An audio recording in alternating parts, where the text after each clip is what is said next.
En poursuivant notre journal, la haute hiérarchie militaire du Brésil considère la panne de l'avion de Lula comme un reflet des coupes budgétaires. Selon ces militaires, les coupes successives rendent difficile la modernisation des équipements et compromettent même l'entretien du matériel de défense. L'avion présidentiel a subi une nouvelle panne, la 4e en peu de temps. Et cette fois, le président brésilien lui-même a admis avoir eu peur que l'appareil prenne feu. L'incident survenu récemment, au début du mois d'octobre, a révélé un problème bien plus profond qu'une simple panne mécanique. En réalité, la panne a révélé l'effondrement structurel des forces armées brésiliennes. La panne n'a été que le symptôme le plus visible d'un système qui se désintègre peu à peu et qui menace la sécurité nationale. Soyez les bienvenus à vie à la caserne.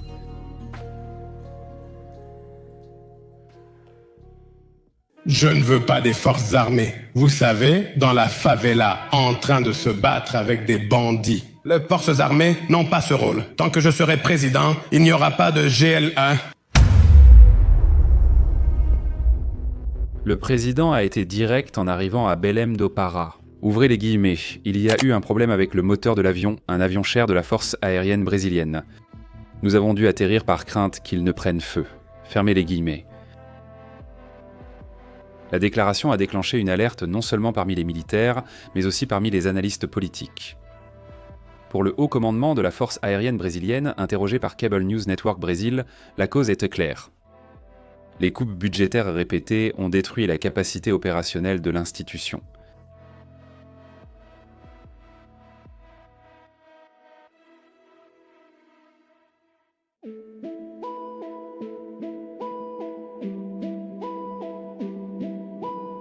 La force aérienne brésilienne, qui comptait il y a 10 ans plus de 500 aéronefs, n'en exploite aujourd'hui qu'un peu plus de 300. La baisse de 41% des fonds pour la maintenance et la modernisation de la flotte a entraîné un effet domino. Moins d'avions, de missions et d'entraînement.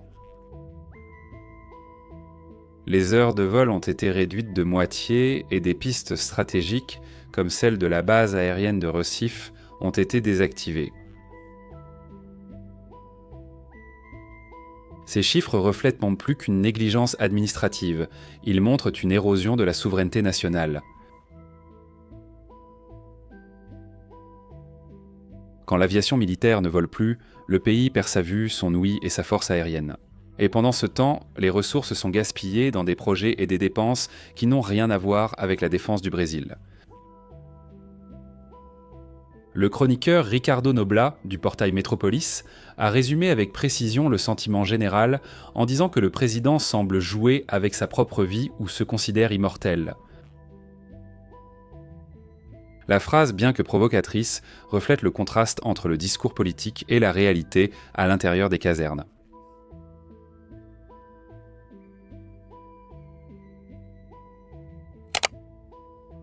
On exige l'excellence et la préparation des forces armées, mais on leur refuse le minimum nécessaire pour qu'elles fonctionnent au service de la nation. Depuis le début du gouvernement actuel, le président multiplie les frayeurs aériennes.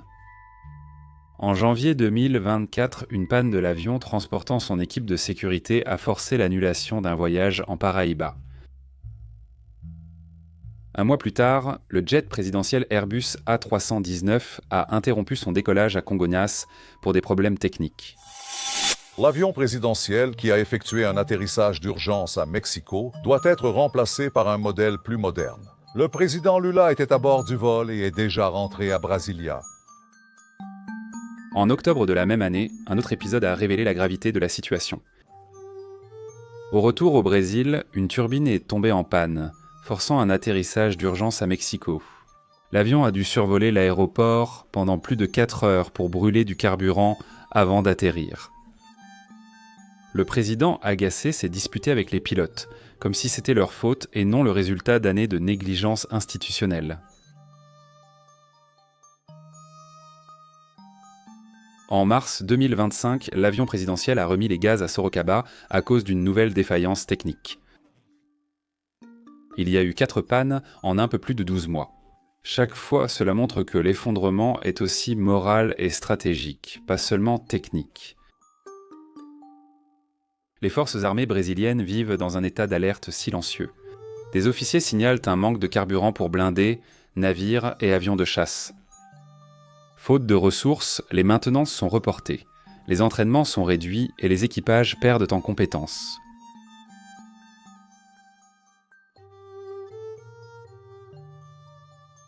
Dans plusieurs casernes, on ressent un abandon. Le mépris envers les militaires est ancien, mais jamais aussi profond. Depuis des décennies, le pays considère ses forces armées comme un fardeau et non comme un pilier essentiel de la souveraineté.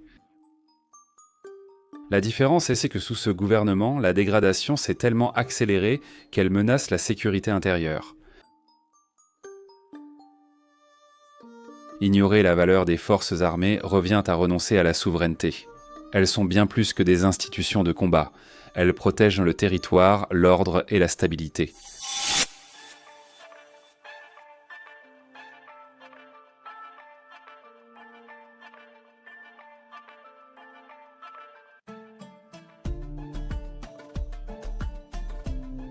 Lorsque le pouvoir politique les affaiblit, il affaiblit aussi l'État et expose le pays à des risques internes et externes. Le problème, ce n'est pas l'argent, mais le manque de priorité. Pendant que la force aérienne brésilienne lutte pour maintenir des avions en vol, le gouvernement a dépensé 374 000 reais pour acheter 12 tapis pour les palais officiels. 2 de ces tapis ont coûté 113 000 reais chacun. C'est un symbole clair d'un pays où le luxe des bureaux vaut plus que la sécurité nationale. Ces décisions montrent l'abîme entre les besoins du Brésil et la vision de ceux qui le gouvernent. Le pays a besoin de carburant pour les blindés, pas de tapis dans les salons, il a besoin de radars fonctionnants, pas de décoration dans les palais. La déconnexion entre le pouvoir et la réalité militaire transforme les pannes en alertes, puis en tragédie. Tandis que le gouvernement brésilien tente de masquer la situation par des discours, les forces armées se détériorent chaque jour. Des officiers de l'aéronautique reconnaissent déjà en privé que de nombreuses missions ont été annulées quand on faute de pièces ou de maintenance. Un pays adverse ne laisserait jamais passer une telle fragilité inaperçue.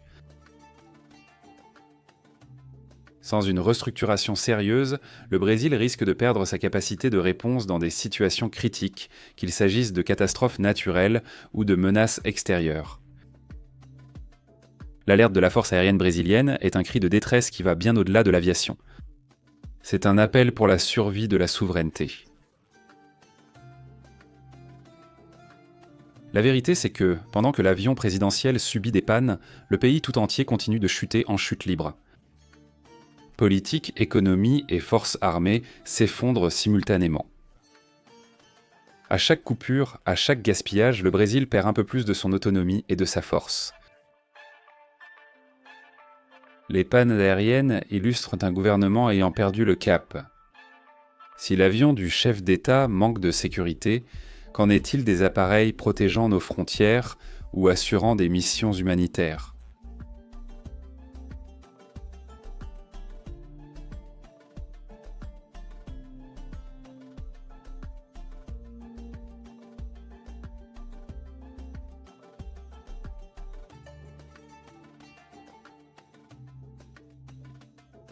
Avis à la caserne, vous restez informé de l'actualité militaire. Laissez votre like, abonnez-vous et regardez l'une des vidéos qui s'affichent sur votre écran. En avant combattants, à la prochaine!